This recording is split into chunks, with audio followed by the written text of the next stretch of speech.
Voiture dans un virage. Alors, la situation est la suivante. Une voiture de masse M égale 800 kg prend un virage de rayon R égale 100 mètres et incliné d'un angle alpha égale 5 degrés par rapport à l'horizontale. Donc ça, juste au passage, c'est typiquement le genre de choses que vous voyez par exemple dans les vélodromes.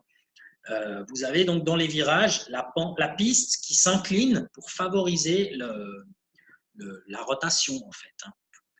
Alors, on vous dit que la force de frottement, la force totale des frottements, donc les frottements en l'occurrence de ceux que la route exerce sur les pneus en fait, est de 2000 newtons. Donc on va considérer, en réalité il y a 4 forces de frottement sur les quatre pneus de la voiture, mais on va considérer une force globale qui est de 2000 newtons. En gros, c'est comme si on avait 500 newtons sur chacun des pneus. Alors, la question, quelle est l'idée en fait de cette situation? L'idée, c'est on veut calculer, c'est ce qui est marqué là en bas en fait, on veut calculer la vitesse maximale pour que la voiture passe le virage sans déraper. Évidemment, comme vous pouvez probablement le savoir, si la voiture prend le virage avec une vitesse trop élevée, eh bien, la force des pneus, enfin la force des frottements sur les pneus ne va plus suffire à garder la voiture en adhérence et donc à conserver son mouvement circulaire dans le virage. Et donc, du coup, la voiture va déraper et va, malheureusement pour elle, partir dans le décor. Donc, ça se passe à partir d'une certaine vitesse. L'idée ici, c'est de calculer justement cette vitesse maximale. Alors, pour résoudre ce problème, eh bien, il faut dessiner les forces en présence, en fait, ici. Alors, moi, je vous propose d'utiliser cette figure que j'ai juste agrandie un petit peu. Alors, qu'est-ce qu'il y a comme force ici? Bon, on voit qu'elles sont représentées sur la partie droite ici de cette figure. Vous avez bien entendu le poids de la voiture, et le poids de la voiture, c'est une force qui est verticale. C'est ce qui est représenté ici sur le dessin FP, en fait. Ensuite, cette voiture, elle est sur une piste. Donc, elle va subir de la part de la piste une force de soutien qui est perpendiculaire à la piste, donc que je dessine ici en vert. Et cette force de soutien, elle est ici sur le dessin de droite en vert ici. Donc, elle est toujours perpendiculaire à la piste. Comme la piste est oblique, la force de soutien, elle est oblique égale.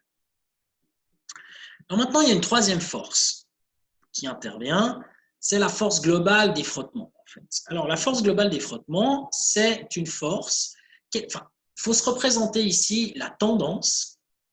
La tendance, c'est que la voiture elle a tendance justement à déraper et à partir en dehors de la courbe, à l'extérieur du virage. Donc, la tendance de la voiture, c'est en fait de partir de ce côté-là. Et donc, ce que font les frottements, c'est justement d'empêcher que la voiture parte. Donc, les frottements, je vais les dessiner sur une seule... je vais les dessiner ici. Je vais les faire partir aussi du même point. En réalité, ils agissent évidemment sur chacun des 4 pneus. Mais donc, ces frottements, ils vont être parallèles à la piste, bien entendu, puisque c'est un frottement entre la piste et les pneus. Donc, c'est parallèle à cette direction qu'il y a entre les pneus. Et puis, vers l'intérieur du virage, puisque la tendance, comme je l'ai dit tout à l'heure, c'est que la voiture soit exportée vers l'extérieur du virage. Donc, cette force de frottement que j'ai dessinée là, elle est représentée sur le schéma de droite, comme ceci. Donc, on a ces 3 forces. Et maintenant, comme on est dans le sujet où on écrit à chaque fois la deuxième loi de Newton, elle dit somme des forces égale ma. Donc ici, il va y avoir une accélération qui intervient et qui n'est pas dessinée dans le schéma, même pas sur celui de droite. Donc, en fait, je vais la rajouter. Alors, que fait la voiture ici? La voiture, elle roule dans un plan qui est horizontal ici. Donc, elle tourne dans un plan qui est représenté par le trait bleu que je suis en train de faire ici, le trait tillé sur la feuille. Donc, le mouvement circulaire s'effectue dans ce plan-là. Donc, on admet que la voiture, elle ne monte pas le long de la piste ni ne descend. Hein. Elle reste au même niveau et donc elle effectue son mouvement circulaire horizontal. Et donc, du coup, si elle effectue ce mouvement circulaire horizontal tel que je l'ai décrit, alors l'accélération, c'est une accélération qui est centripète, qui est dirigée vers le centre du cercle et qui a donc une direction horizontale. Donc, cette accélération, on va la dessiner comme ça sur le schéma. Alors, voilà pour les… Je vais peut-être ajouter quand même un petit A hein, ici, en bleu. Hop, ici, ça, c'est l'accélération. Et en l'occurrence, c'est même une accélération centripète dans ce cas précis. Alors, je vois qu'il y a déjà une question, donc je vais y répondre. Allez-y. En fait, je comprends pas vraiment comment ça fonctionne. Enfin, c'est dans un cône, en fait, Non, c'est une le... piste. Vous avez déjà vu un vélodrome?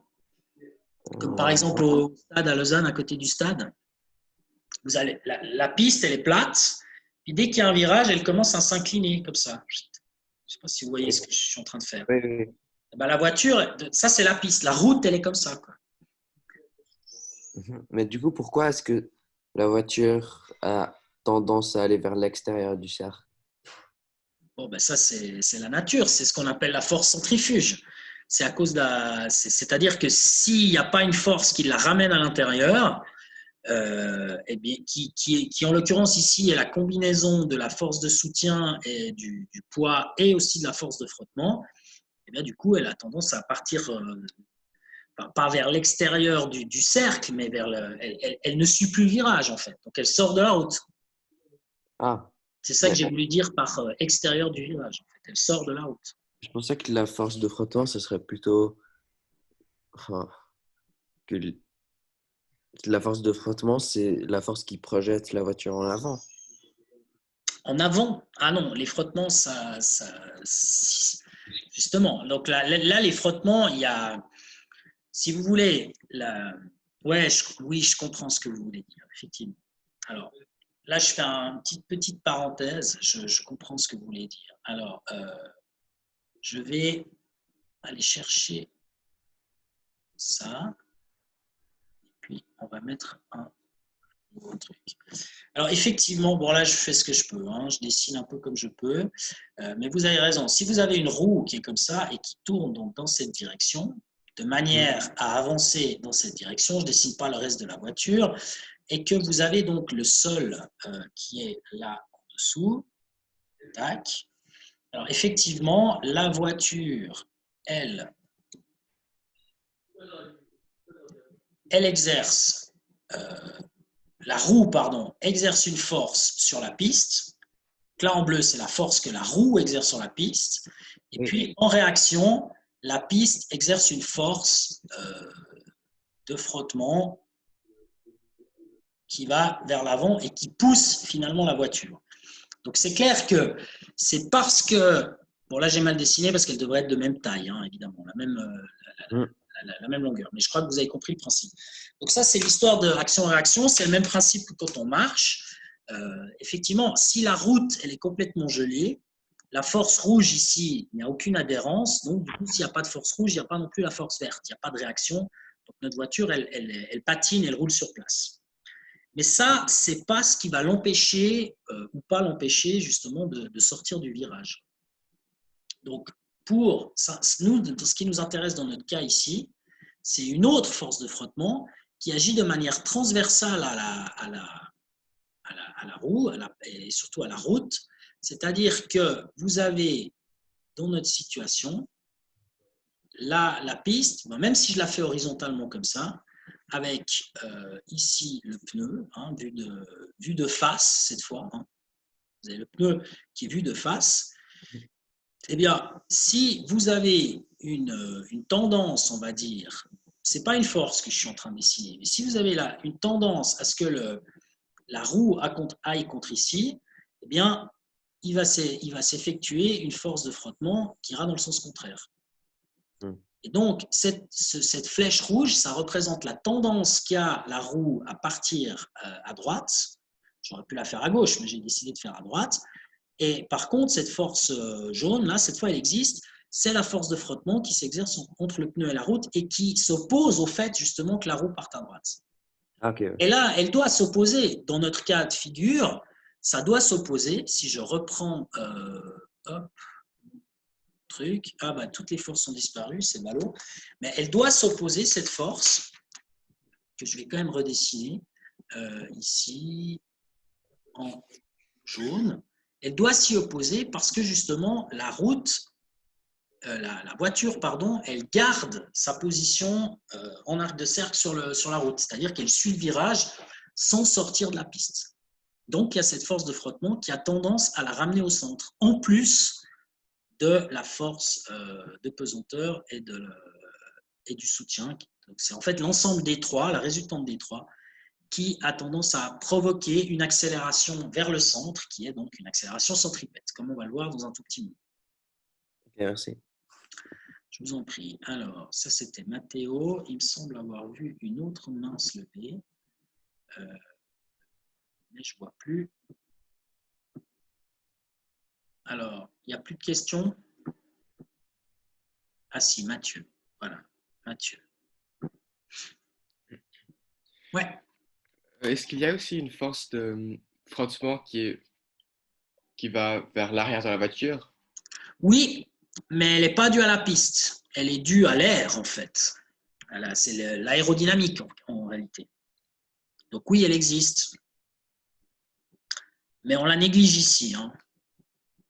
Mais il n'y en a pas par rapport aux pneus, en fait. C'est l'ensemble de la voiture. La forme de la voiture, comme elle pénètre dans l'air, l'air exerce sur chaque élément de la carrosserie un petit frottement, ce qui fait une force de frottement globale qui va vers l'arrière. Ça marche? Ok, en fait, c'était ma question, c'était si euh, les frottements avec le sol, s'il y en a qui vont vers l'arrière. En fait, c'est vers le Non. centre du cercle. Alors non, des frottements avec le sol, il n'y en a pas qui vont vers l'arrière, parce que justement, les frottements avec le sol, c'est ce dont je parlais tout à l'heure par rapport à la question de Mathéo, ils ont plutôt tendance à pousser la voiture vers l'avant, en fait.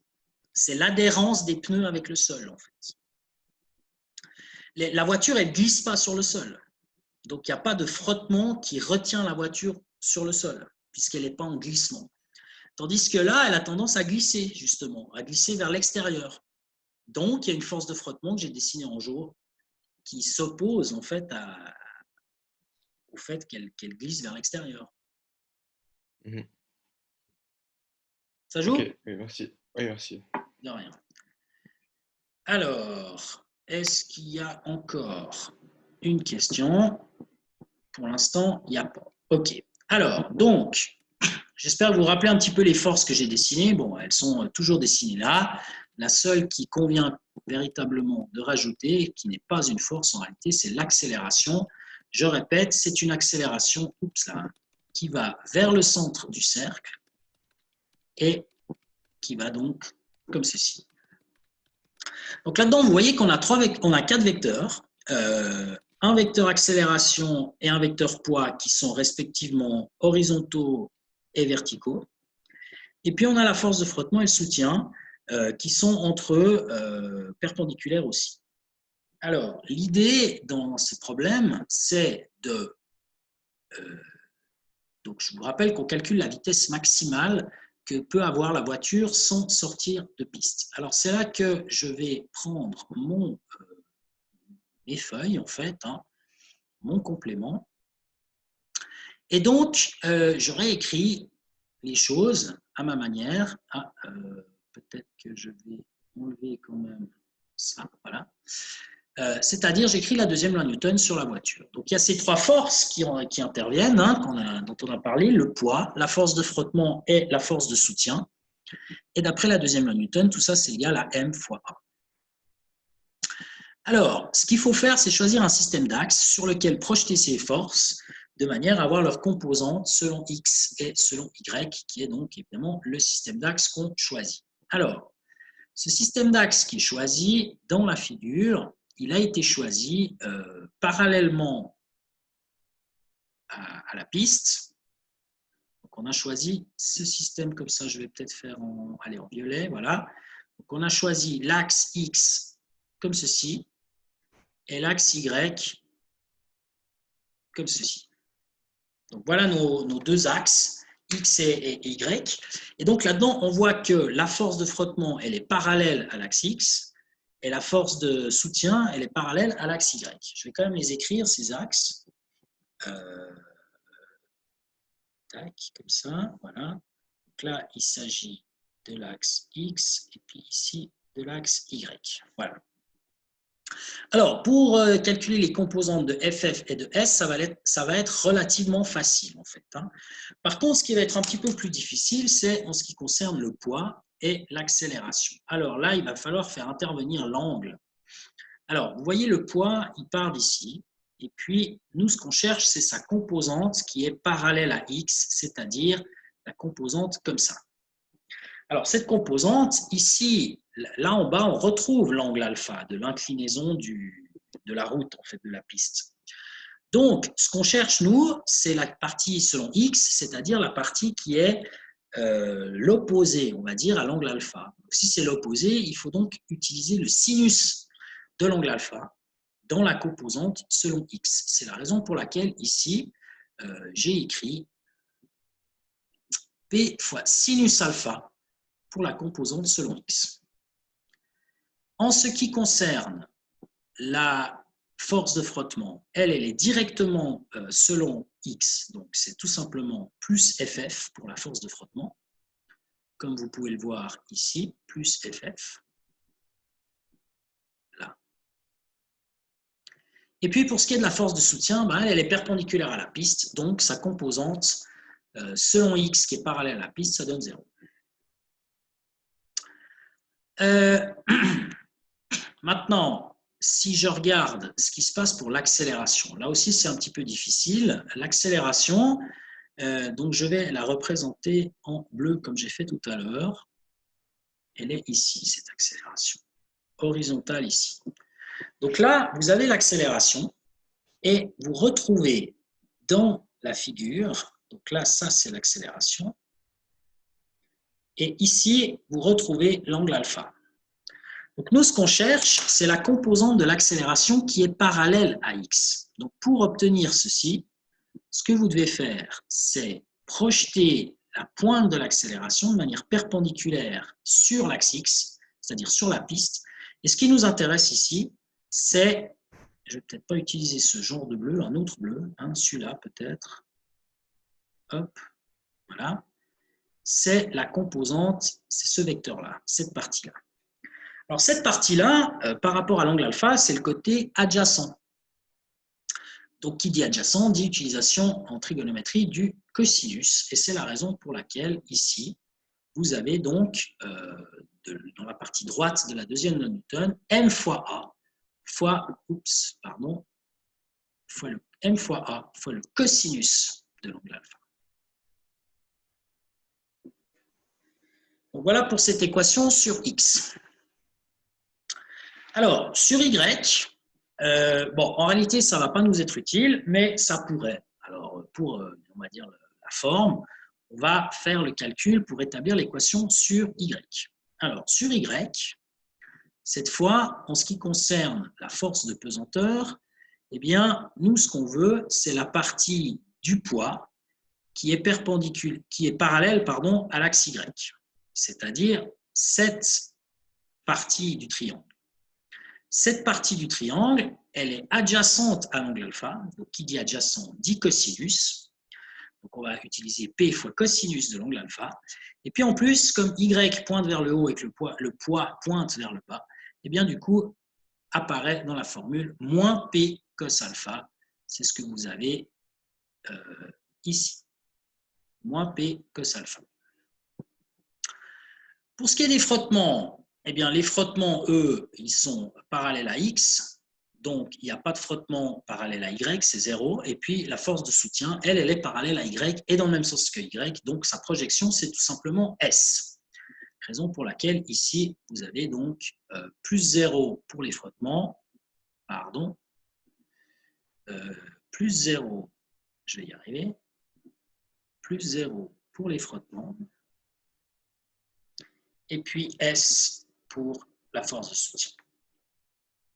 Il reste une dernière étape, c'est celle de l'accélération. Alors maintenant, pour l'accélération, nous, ce qu'on veut, c'est la partie qui est parallèle à Y de l'accélération. Alors, cette partie qui est parallèle à Y, c'est cette composante-là. Non, non, non, non, non, c'est, pardon, excusez-moi, c'est ça. C'est cette composante-là, ici. En admettant donc que on est projeté le bout du vecteur A sur une direction qui est parallèle à Y. Donc, ce vecteur que j'ai dessiné en bleu clair ici, cette composante Y, c'est la même, on la retrouve ici. Et cette partie-là, par rapport à l'angle alpha, c'est l'opposé. Donc, qui dit opposé, en termes de trigonométrie, dit sinus, raison pour laquelle, ici, vous avez MA fois sinus alpha dans la formule ici. Alors, comme je vous ai dit tout à l'heure, en fait, cette deuxième formule, elle nous est inutile, en fait, dans nos calculs. Hein. On ne va pas l'utiliser, mais comme ça, on l'a fait quand même. Alors, bon, je vais tout effacer. Et puis maintenant, on va faire ces calculs dans le but de trouver une condition sur la vitesse. Alors, ce qu'on va faire, c'est qu'on va utiliser l'équation sur x, celle-ci, qu'on va d'abord nettoyer. Alors, P sinus alpha, ça devient mg sinus alpha. Plus ff, ça on garde. Le plus 0, je l'enlève, et il reste égal m fois a fois cos alpha. Alors maintenant, là-dedans, l'accélération, elle vaut quoi? Ben, l'accélération, on peut l'exprimer comme étant une accélération qui est dirigée vers le centre. Hein, je vous l'ai dit tout à l'heure, elle permet, cette accélération, de conserver un mouvement circulaire horizontal dans la piste. Donc, c'est une accélération centripète qu'on peut exprimer comme étant v carré sur r, où r, c'est le rayon du cercle, le rayon de courbure du virage, en fait. Hein. Donc, on va remplacer ce a dans la formule ici, hein, à la place du A qu'il y a ici. C'est une petite comment on appelle ça, substitution. Et on retrouve donc mg sinus alpha, ici, plus f, qu'on avait là, égale m fois v carré sur r fois cos alpha.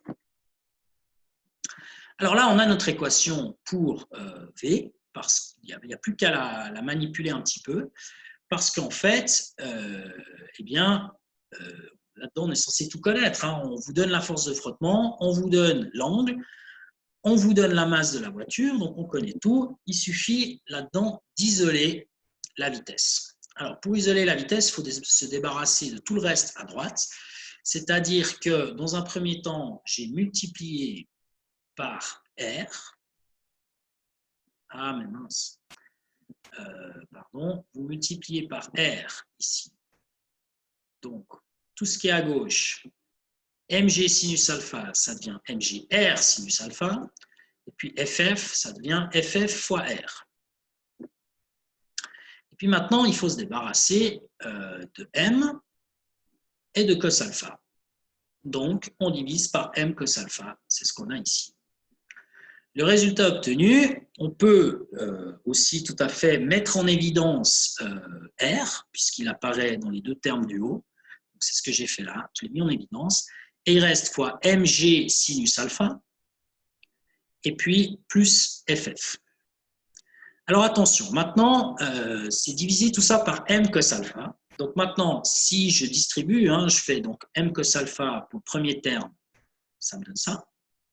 Et puis, le deuxième terme, ff sur m cos alpha, ça me donne ça. Vous voyez, donc, le premier terme, on peut simplifier par m, tandis que dans le deuxième, il n'y a pas de m au numérateur, donc on ne peut pas le simplifier, on est obligé de garder la masse. Alors, là-dedans, petite subtilité qu'on a déjà utilisée à plusieurs reprises, vous voyez qu'il y a le rapport sinus alpha sur cos alpha qui apparaît, et ça, vous le savez, c'est la tangente de l'angle alpha. Donc, en définitive, on n'a que v carré égale r, ici, que vous retrouvez ici, fois les masses, là, il n'y a plus, G fois tangente alpha, plus le terme en rouge, FF sur M cos alpha, qui est ici. Ça, c'est V carré. Donc, pour obtenir V, on prend la racine du tout et on obtient l'expression qui permet donc de calculer la vitesse en fonction de l'angle, du rayon de courbure du cercle, du virage et de la force de frottement. Alors, l'application numérique, je l'ai faite ici. Le rayon du cercle, c'est 100 mètres. G, c'est 9,81. L'angle, l'inclinaison de la piste, c'est 5 degrés. Et la force de frottement, elle vaut 2000 newtons. Il reste encore la masse du véhicule, 800 kg. Vous faites le calcul et vous trouvez 18,4 mètres par seconde. Donc, ça veut dire que si la voiture va entre 0 et 18,4 mètres par seconde, eh bien, ça va adhérer. Elle va adhérer parce que la force de frottement de 2000 newtons, elle va être suffisante pour garder le mouvement circulaire dans la piste. Si par contre la vitesse elle est supérieure à 18,4 mètres par seconde, eh bien dans ce cas-là, la force de frottement ne va pas être suffisante et donc la voiture va commencer à déraper. Et puis si c'est vraiment bien plus grand que 18,4, alors là, carrément, elle va dégager dans le bord de la piste et sortir de la piste. Donc, accident. Est-ce qu'il y a une question là-dessus? Je ne semble pas avoir vu de main se lever. Ah, si, il y a de la main. Ouais. Alors, Mathieu. Lorsque la vitesse est plus grande que 18,4, ensuite, l'accélération va porter dans quelle direction? Ah, bah, c'est un petit peu difficile à dire. C'est un peu difficile à dire, ça. Parce qu'il y aura toujours la composante centripète pendant un moment, parce que non, même pas en fait. Non, là, je ne peux pas vous répondre comme ça. Quoi. On est dans une instabilité, tout à coup, il y a un espèce de chaos qui s'effectue. Donc, c'est difficile, justement. Il n'y a plus tellement d'ordre. À partir du moment où les choses dérapent, je crois qu'il n'y a plus tellement d'accélération. Donc, en fait, la voiture, en fait, elle va continuer en ligne droite. Donc, en fait, il n'y aura plus d'accélération du tout, même, en fait. Puisqu'il n'y a plus d'adhérence. Moi, c'est comme ça que je vois les choses. Ok, merci. De rien. Alors, il y a encore Mathéo. J'ai pas très bien compris ce que vous avez dit à la fin, avec si c'est plus grand que 18,4. Ouais, là, on a calculé la vitesse, la limite, en fait, la vitesse limite pour que la voiture suive la piste avec une force de frottement de 2000 newtons. Donc, ça veut dire que si la vitesse est plus grande que ça, eh bien, les forces de frottement ne seront pas suffisantes pour assurer le mouvement circulaire, donc la voiture, elle va partir dans le décor. Mais comment on sait que c'est la vitesse limite? Parce qu'elle correspond au... Ouais, d'accord. Alors, on le sait parce que... non, en fait, on ne le sait pas. Si vous voulez... comment expliquer ça? On vous dit dans la donnée qu'il y a une force de frottement de 2000 newtons. En disant ça, j'ai supposé que cette force de frottement de 2000 newtons, c'était le maximum. En fait. Voilà. C'est ce que j'ai supposé plutôt. C'est qu'au maximum, il y a 2000, et puis il n'y a pas, on va dire que l'adhérence des pneus, leur nature, ne peut pas occasionner une force de frottement supérieure à 2000 newtons, par exemple. Donc, c'était plutôt comme ça que je voyais les choses. Mais effectivement, si les frottements peuvent être encore plus grands que 2000 newtons, alors dans ce cas-là, on pourra aller encore plus vite. Et attendez, je vais vite regarder comment était formulée la donnée. Non, c'est juste marqué que la force de frottement, donc effectivement, on ne peut pas certifier que c'est la vitesse maximale permise. Ouais, c'est juste, c'est vrai. Ok, merci. Voilà. Alors, quand vous avez... Donc, je vous baisse la main, Mathéo. Ouais. Et puis, Mathieu, vous en avez encore une de question?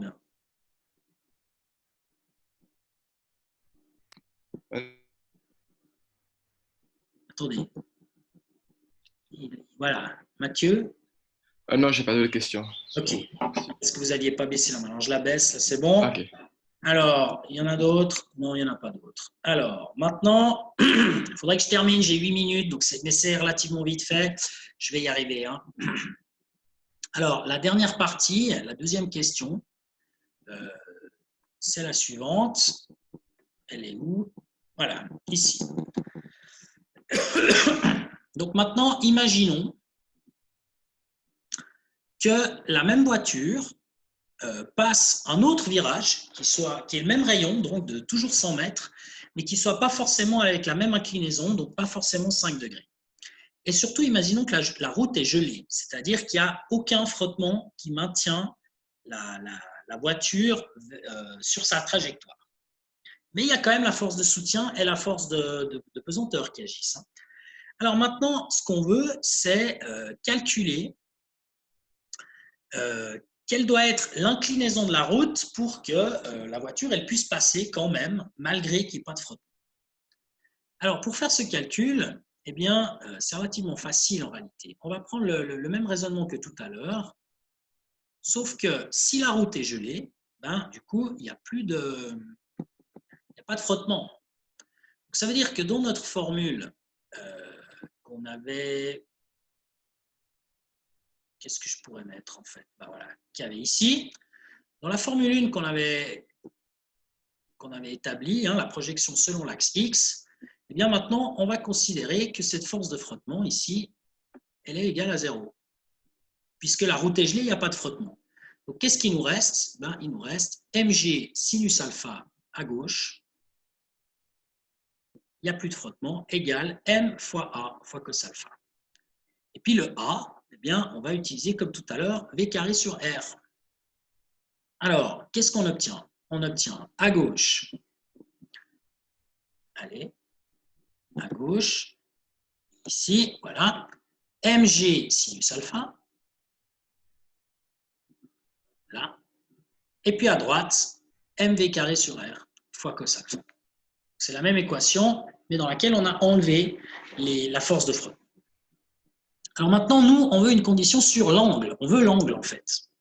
Donc, vous voyez tout d'abord que la masse apparaît à gauche et à droite. Comme cette masse, ouais, je voulais même la biffer, en fait. Hein, comme cette masse n'est pas nulle, hein, bien sûr, 800 kg la voiture, on peut donc diviser par la masse à gauche et à droite, et il nous reste G fois sinus alpha égale V carré sur R fois cos alpha. Alors, il y a du alpha des deux côtés. Moi, je veux une condition sur alpha. Donc, ce que je fais ici, c'est que je divise par cos alpha. Voilà. On va faire ça au crayon, ce sera plus simple. Voilà. Donc, ici, je divise par cos alpha. Et donc, vous, stop. Voilà, encore une fois. Voilà. Ah, mince. Voilà. Alpha.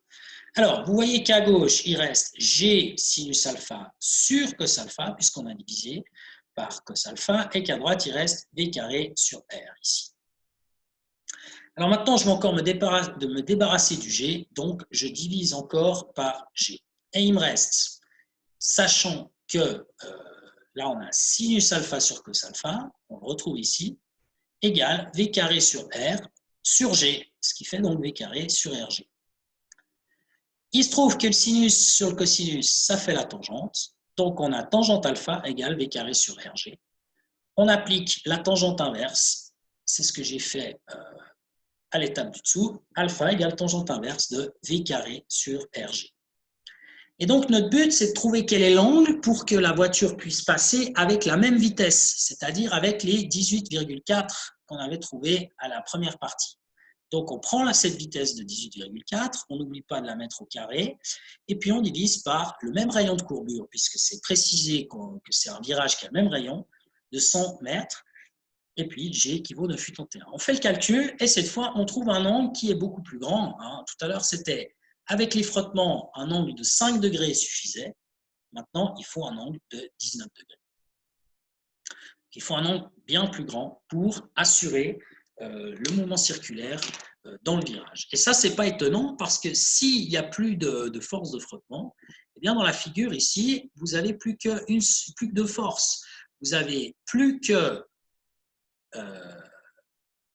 la force de pesanteur qui est verticale vers le bas et la force de soutien Et donc, maintenant qu'il n'y a plus la force de frottement, c'est la résultante de ces deux-là qui doit provoquer la même accélération centripète. Pourquoi la même accélération centripète? Parce que l'accélération centripète, c'est V carré sur R, et qu'on veut que la voiture passe le virage qui a le même rayon, donc le même R, et à la même vitesse, donc avec le même V. Donc, si c'est même vitesse, même rayon, V carré sur R, c'est la même chose, donc c'est la même accélération. Donc, pour avoir la même accélération, eh bien, on doit avoir toujours avec ces deux forces. Donc, le seul moyen d'obtenir ça, d'une résultante de la force de soutien et du poids qui donne la même accélération, ben, c'est simplement que l'angle soit plus grand, en fait, tout simplement.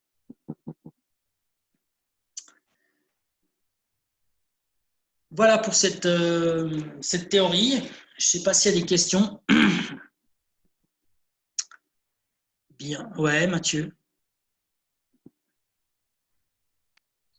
Ouais.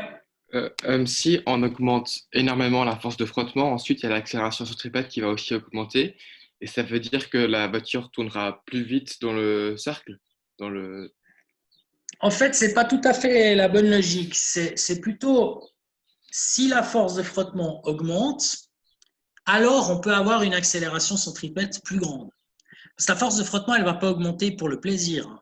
C'est-à-dire que la force de frottement, si par exemple la voiture ne tourne pas, il n'y a pas de force de frottement latérale. La force de frottement, elle apparaît à cause du virage. Et en réalité, il y a une succession d'événements qui s'enchaînent. C'est que la vitesse étant grande, il y a une grande tendance de la voiture à être déportée sur l'extérieur du virage. Donc, pour compenser ça, il y a la force de frottement qui augmente, mais elle ne peut pas augmenter à l'infini. Donc, il y a un moment, elle arrive à sa capacité maximale. Et si la vitesse continue à augmenter à ce moment-là, eh bien, à ce moment-là, la voiture, elle quitte le virage. Donc, quand on augmente la vitesse, pour assurer le mouvement circulaire, il faut que l'accélération centripète augmente aussi. Et pour augmenter cette accélération centripète, il faut donc que la force de frottement augmente aussi. Ou l'angle, comme on l'a vu maintenant. Pour un angle donné, il faudra que la force de frottement augmente. Et donc, cette force de frottement, encore une fois, si vous avez des pneus qui sont défectueux, qui sont usés, par exemple, on aura une moins bonne adhérence que si on a des pneus neufs.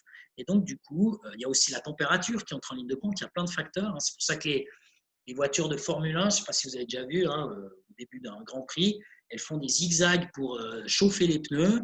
D'ailleurs, en attendant le Grand Prix, ils mettent les pneus dans un système de chauffage, justement pour qu'ils soient maintenus à une bonne température, pour qu'ils aient leur adhérence maximale, pour justement pouvoir prendre les virages le plus rapidement possible, pour avoir le plus de frottement possible, s'il y en a besoin, en fait. C'est-à-dire si la vitesse est très grande par rapport au rayon du virage.